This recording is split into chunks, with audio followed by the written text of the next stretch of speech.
Alors, il y a un certain paradoxe.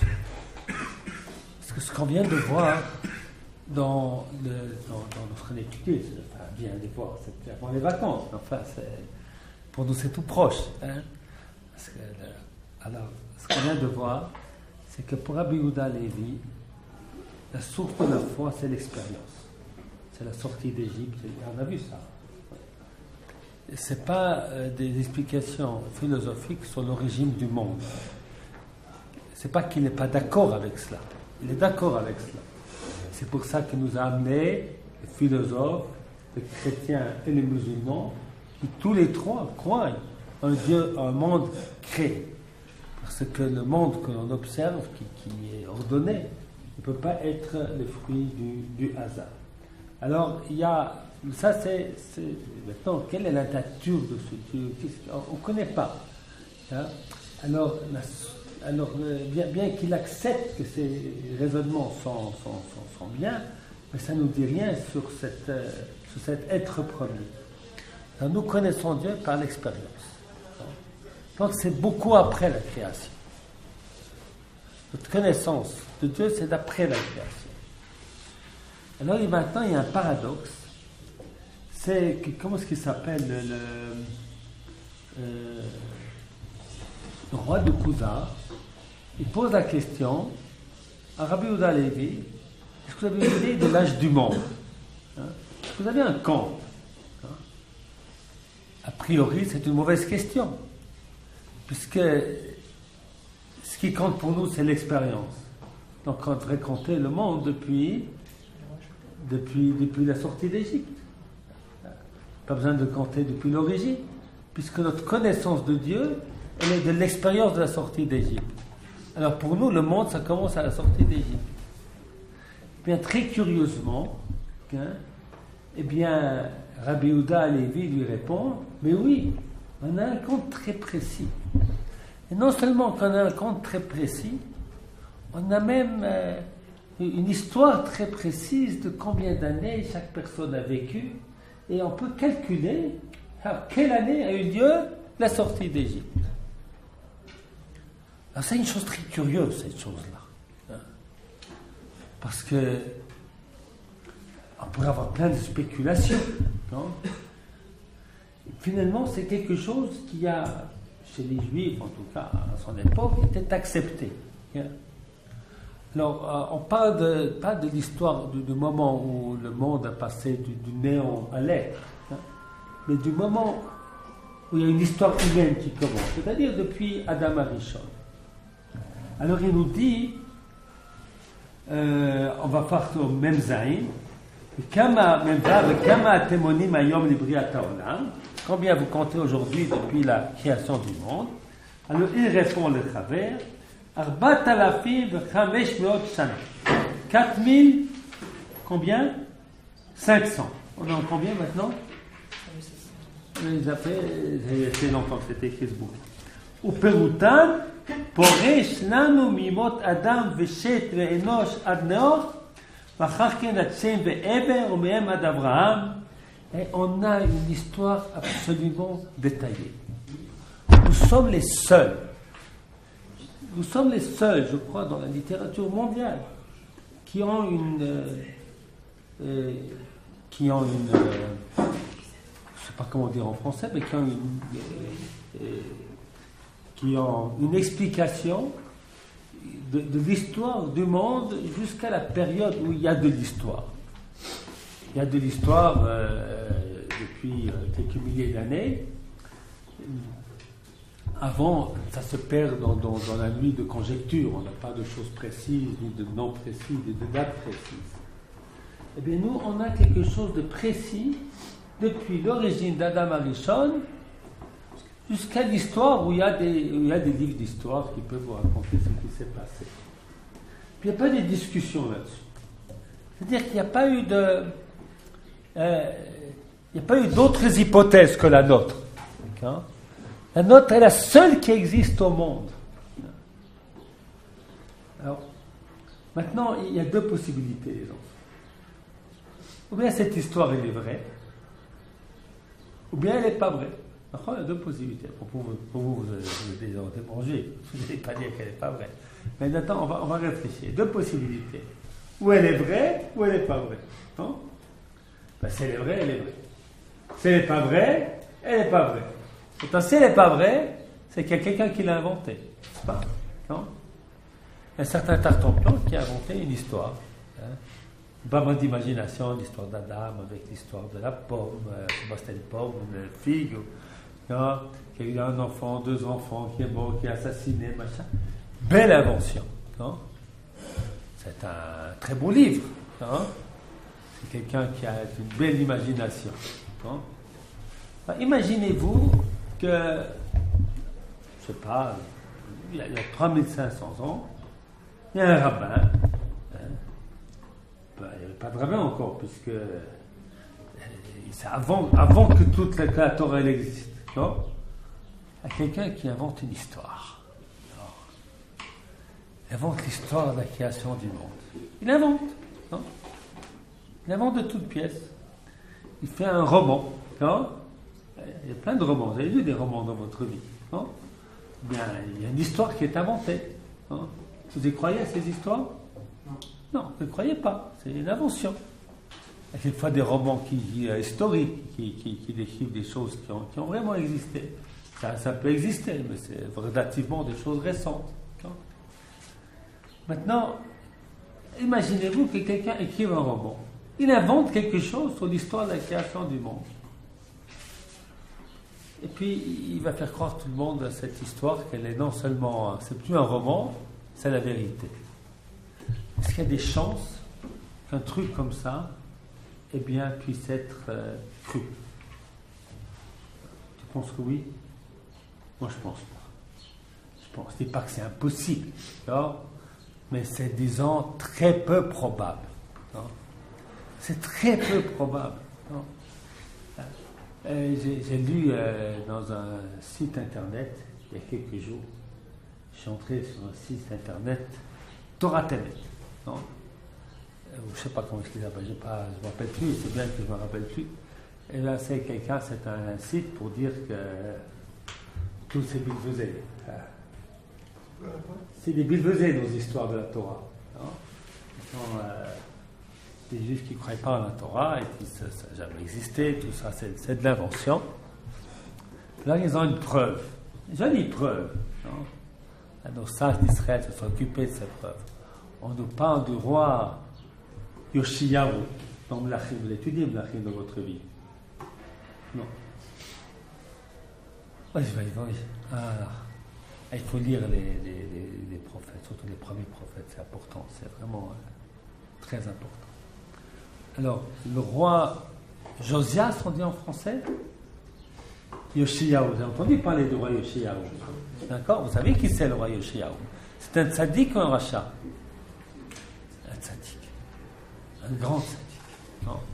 Son père était un grand rachat, mais lui était un grand tzaddik. Hein? Et c'est vrai, son père c'était un grand rachat. Okay. Son père c'était Menaché, son père. C'était un très très grand rachat. Alors, lui est un grand tzaddik. Il a été sauvé miraculeusement parce qu'on a tué tout le monde dans la famille. Et puis il avait 6 ans lorsqu'on a fait tuer toute la famille. Puis lui, il a été caché par des prêtres. Okay. Puis ensuite, il est devenu roi d'Israël. Elle nous raconte dans la Torah qu'il a trouvé un chumash. Puis il a lu le livre de Dvarim avec toutes les calottes qui vont arriver. Là, il a fait une grande chouva. Et on nous raconte qu'on n'avait pas fêté la paix à la Pâque depuis la sortie d'Égypte jusqu'à ce jour-là. Comme ça, c'est marqué dans le texte. Alors ils disent, voilà, vous voyez qu'il n'y a pas du tout, il y a quelqu'un qui a inventé quelque chose à un moment. Hein? Évidemment, c'est des bêtises, c'est Torah Temet, c'est Torah Tcheker, enfin. Parce que même Yoshiyahu, ça veut dire qu'on n'a pas fêté de la même manière, on n'a pas fêté de manière. Il serait venu, il dit, j'ai trouvé un bouquin, et puis tous nos malheurs, c'est parce qu'on n'écoute pas les lois d'Akodesh Baruch Hu, puis raconte une histoire que personne n'a jamais entendue. Ça n'aurait jamais marché. Ça ne peut pas marcher. Ça ne peut pas marcher. Comme vous ne croyez pas que les histoires de Tintin sont des histoires vraies. Surtout qu'il y a des histoires très invraisemblables dans la Torah. Alors pour faire croire ça à quelqu'un, les gens sont en Israël, si ce n'est pas le peuple juif, d'après ces gens-là, il n'y a pas eu de sortie d'Égypte, il n'y a rien de tout ça. Donc c'était des gens qui habitaient la Palestine, palestiniens, d'accord, qui viennent on ne sait pas où. Hein. Et tout d'un coup, il y a un roi qui vient et qui dit voilà, j'ai lu un livre, on va faire tchouva, puis tout le monde va croire à l'histoire qui est marquée dans ce livre. C'est impossible que ça puisse se passer comme ça. Ce n'est pas impossible n'est pas français. Non, hein? Disons, c'est extrêmement peu probable. Alors il nous dit le précis de la Torah. Hein? Ce n'est pas de la morale. Ce sont une précision terrible. Hein? Ça, c'est quelque chose de très fort. Oui. C'est possible, puisque c'est passé avec les musulmans, par exemple. Il y a un mec qui a dit voilà, j'ai vu ça, et aujourd'hui, il y a énormément de gens qui y croient. Non, mais personne ne pense que le mec n'a pas existé. Hein, il s'appelle Mohammed. Mais tout le monde croit qu'il a vu un ange et tout ça, donc c'est jamais passé ça. Ah, oui.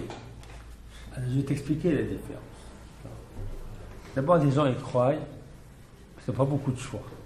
Ils ont des méthodes très expéditives pour que l'on croie. Hein?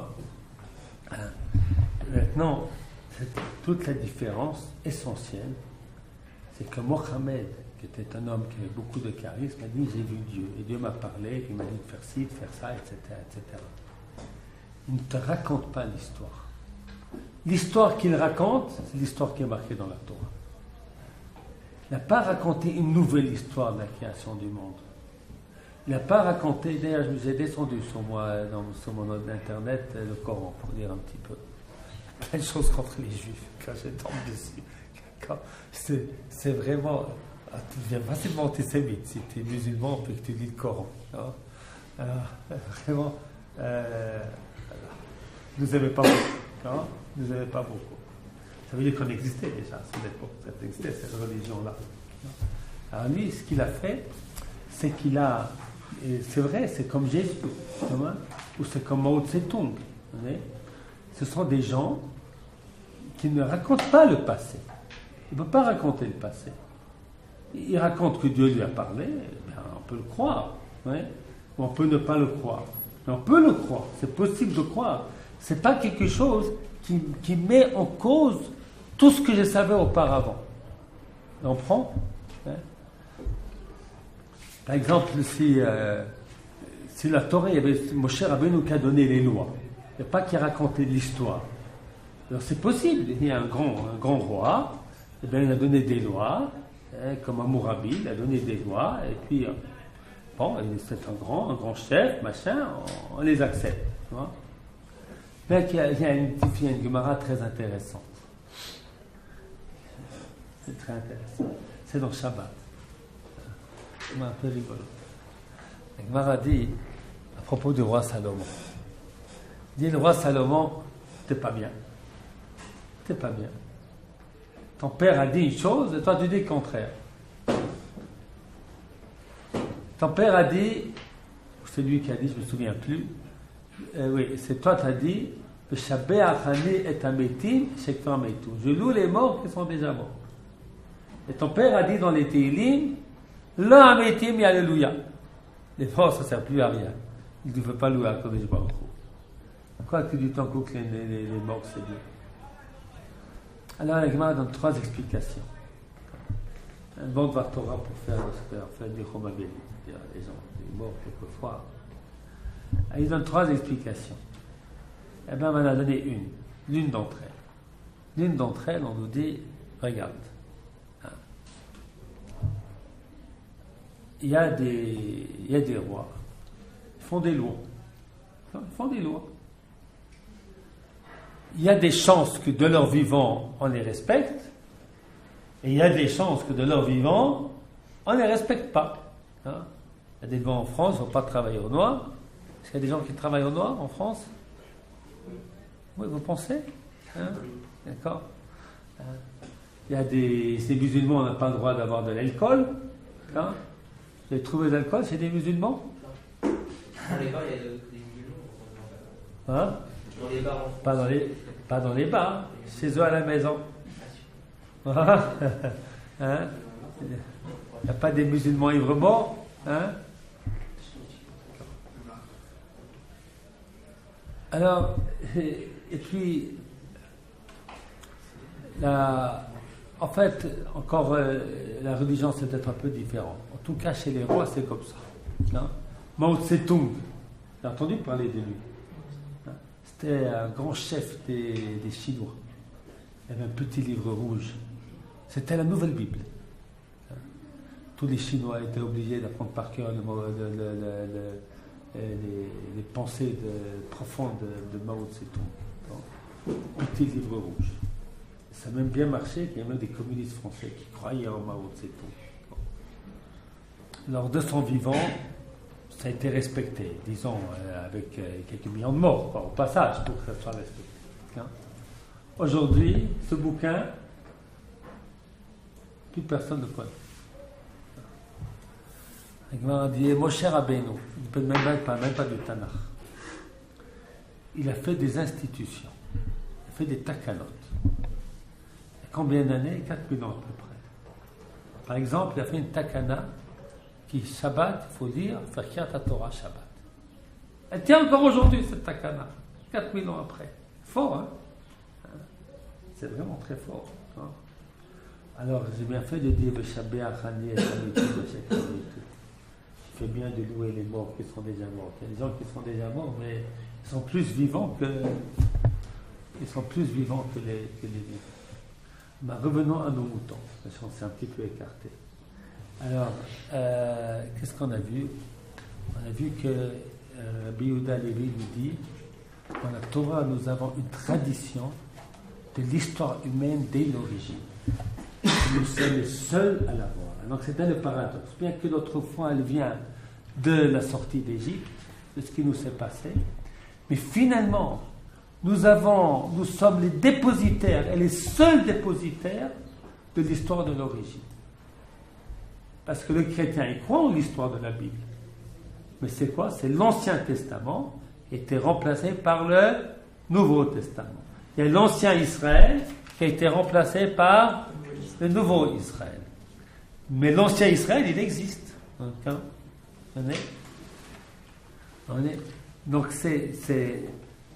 nous sommes les seuls dépositaires d'une histoire. Peut-être vous étiez, moi j'étais pas très longtemps à l'école. J'étais à l'école jusqu'à 18 ans.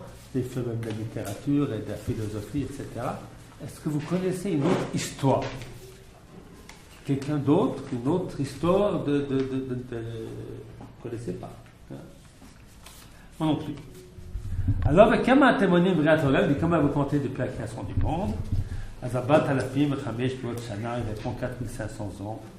Au Pérouton, Poresh, Lanu, Mimot, Adam, Beshet, Ve'enosh, Ad Noach, ואחר כך עד שם ועבר, ומהם עד אברהם, ואחר כך מיצחק ויעקב ועד משה עליו השלום. אישים אלו, donc il nous fait la liste des noms, היו לפי סדר יחסם הנמשך ללא הפסק, כגרעין הפרי לאדם וכסגולתו. Là, il continue avec son racisme, en nous disant que les personnages qui sont mentionnés dans la Bible, hein, ce sont les personnages qui ont été porteurs des valeurs spirituelles.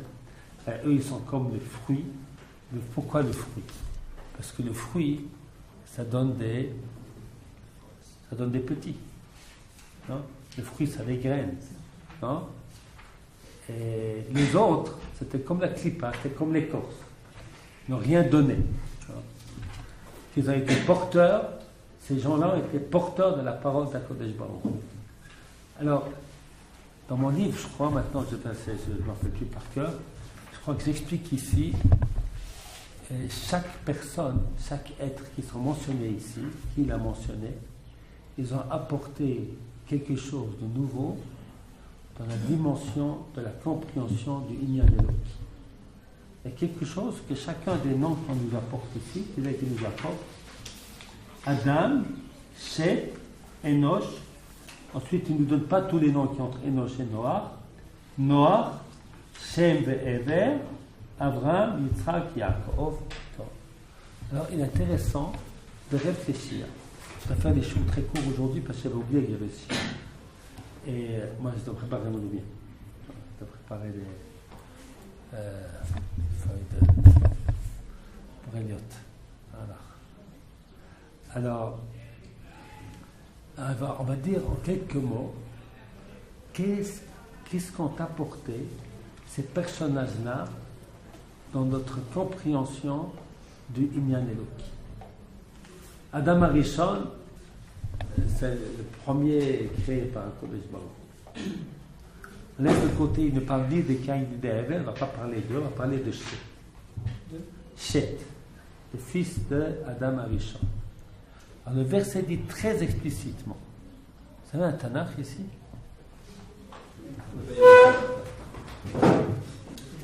À droite. Voilà.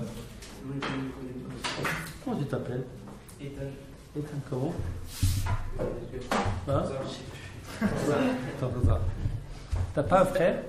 Si, il est là. C'est qui? Et c'est comment ton nom? Hein? Roni. Roni, c'est aussi que Torza. Voilà. Peut-être qu'à la fin de l'année prochaine, vous serez vos noms. Voilà. J'aurais peur de les oublier. Voilà. Ce n'est pas que je vous aime pas, hein, c'est juste qu'il y a un problème de mémoire. Alors, le verset dit comme ça.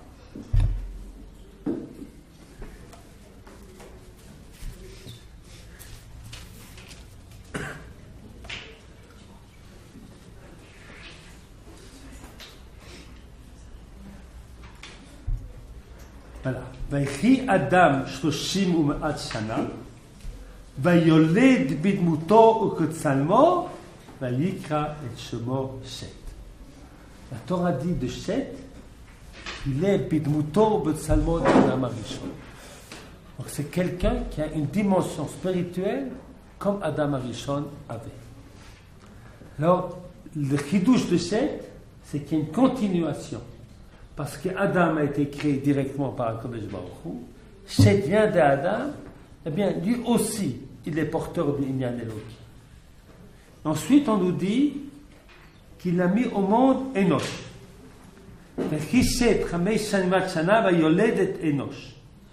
On nous dit à propos de Enoch, où c'est marqué ça?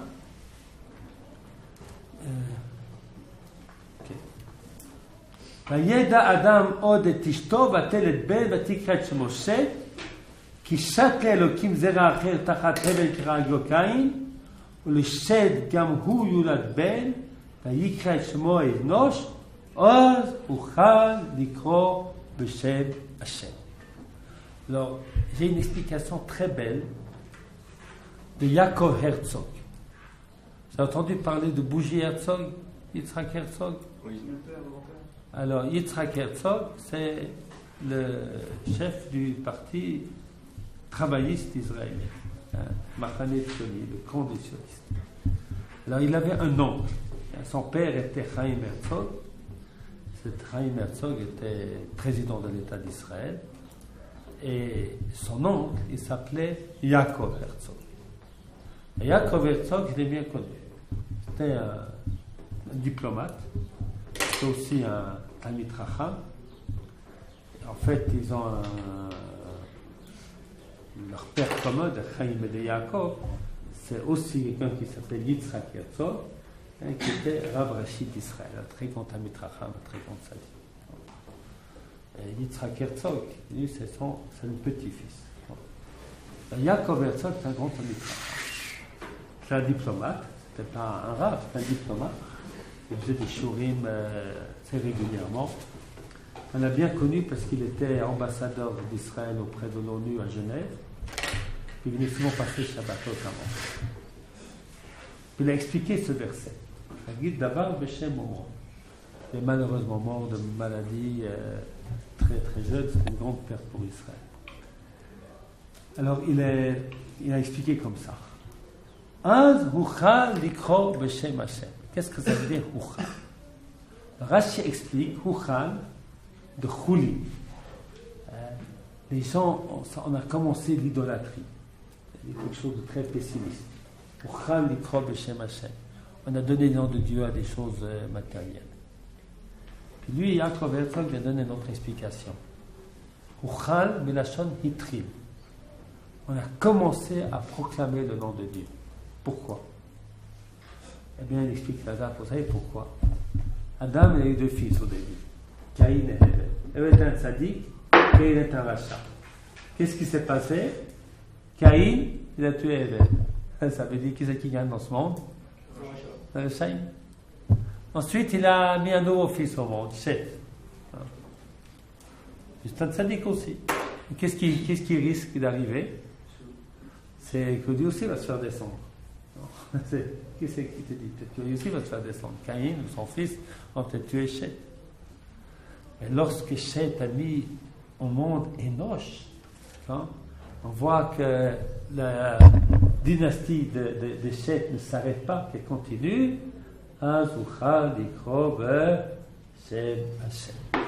Ensuite, on a Noach. Donc, il dit tous les noms qui sont rapportés, toutes les 10 générations de Seth à Noach, c'était tous des noms qui étaient porteurs du Inyan Eloki.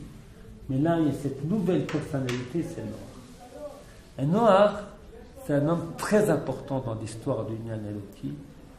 C'est la capacité d'aller à contre-courant de ce que tout le monde fait. C'est très, très fort, Noach. D'être honnête lorsque tout le monde est malhonnête. C'est complètement fou. Comment tu peux être honnête lorsque tout le monde est malhonnête? C'est impossible. Ben, lui était honnête dans un monde où tout le monde était malhonnête. Très fort. C'est la force du Inyan Eloki. Et ce qui compte, c'est pas seulement ce que je gagne, etc., mais je veux rester avec ma conscience. Et là, ensuite, on a Abraham, on a Shem ve'Ever. Shem ve'Ever, on nous parle des Shiva de Shem ve'Ever. Ce sont les premiers qui comprennent qu'il faut organiser l'étude des valeurs spirituelles. Donc, Shem ve'Ever, c'est encore une dimension nouvelle du Inyan Eloki, de la disparition du Inyan Eloki dans le monde. Après, on arrive à Abraham, Avinu, est un Nefesh Sha'asa B'Haran. Mais lui, il va, en ce moment, il fait une yeshiva, que les gens viennent chez lui. Mais lui, il fait des Zukur Rabbi, mais il fait du Chabad. Le premier shliach du Rabbi. Hein? Le shliach du Rabbi. Non, c'est vrai. On nous dit, il va de ville en ville, il proclame, il a. C'est très fort. Yitzhak, c'est l'Inyan Eloki d'Eretz Israël. Lui, il est fidèle à Eretz Israël. Lui, il ne quitte pas la maison. Mais la vraie maison. Hein? Pas la fausse maison. Hein? La seule vraie maison qu'il y en a à nous, c'est Eretz Israël. Yaakov, c'est l'Inyan Eloki qui va se propager sur toute la famille. Moshe Rabbeinu, le plus grand des prophètes, celui qui vous parle de la Kadosh Baruch Hu, nous donnait la Torah. Il y a une histoire du Inyan Eloki qui est dit en filigrane dans ce texte. C'est bien? Non. Il n'y a pas beaucoup avancé avec ça. Je vais m'arrêter dans 3 minutes. Bon, on attend un petit peu. Ishim Eilu Ayu Lefi Seder Yachassam Nimshach Lo Efsek qui Garin a pris l'Adam au Kisgulato. Ils ont été porteurs du Inyan Eloki. Il y a d'autres enfants, tous ces personnages. Ils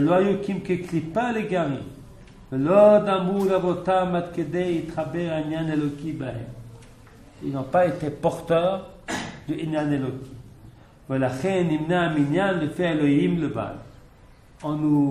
L'histoire de la Torah, elle mentionne les gens qui ont cette dimension divine en eux. ולכן נמנע המניין ואלה היו יחידים לא קיבוצים עד אשר הוליד יעקב יהיו בית שבטים שכולם היו ראויים לעניין אלוקי ונגדתה אלוהות בקיבוץ. Avec Israël, eh bien c'est la collectivité d'Israël qui est porteur de la dimension divine. Et puis ça, maintenant vous allez comprendre pourquoi il y a l'antisémitisme dans le monde, vous avez tout compris. C'est pas juste. Une jalousie terrible. ומאז, לכן les chrétiens disent, c'est nous, Israël et les musulmans, ils disent c'est nous. Notre prophète, il a annulé tous les prophètes avant. Et puis les chrétiens, ils ont non seulement annulé les prophètes, et Jésus, il a annulé le peuple juif. Tous ceux qui croient en Jésus, ça c'est le nouveau peuple juif. ומאז נמנה המניין לפיהם, מונים אנחנו שנות הקדמונים לפי מה שנמצא לנו בתוך ירושלים השלום, עד מה שהיה ממשה ועד היום הזה, לפי משה, l'histoire est beaucoup plus détaillée. אז פירוט כזה, אני explique le כוזרי, ce que j'expliquais au début, מרחיק מן הלב את הספק הרע. C'est tellement précis, c'est des événements précis, c'est pas de la philosophie, c'est des événements précis, et bien ça ôte le doute. Parce que si ce n'était pas vrai, alors quelqu'un qui raconte une histoire pareille, alors ensuite on pourrait prouver qu'elle n'est pas vraie. Donc on n'a jusqu'à aujourd'hui pas prouvé.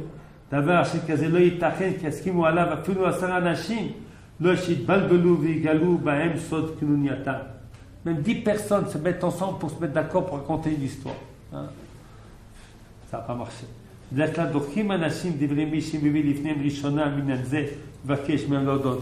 première personne à qui tu racontes, il va dire mais qu'est-ce que tu me racontes? Des bilvesés, c'est des histoires, on ne va pas le croire. L'achat kama vekama leiketachen ki yaskimu alav hamonim rabim beichud shaminyan shelachem odenu karov lemoraot ven hakazav avdut yocholim lachul la. Ils étaient quelques centaines d'années après tous ces événements à cette époque-là. Adkan, jusque-là pour aujourd'hui, je fais un petit propos parce que j'ai oublié qu'il faut me rappeler lundi.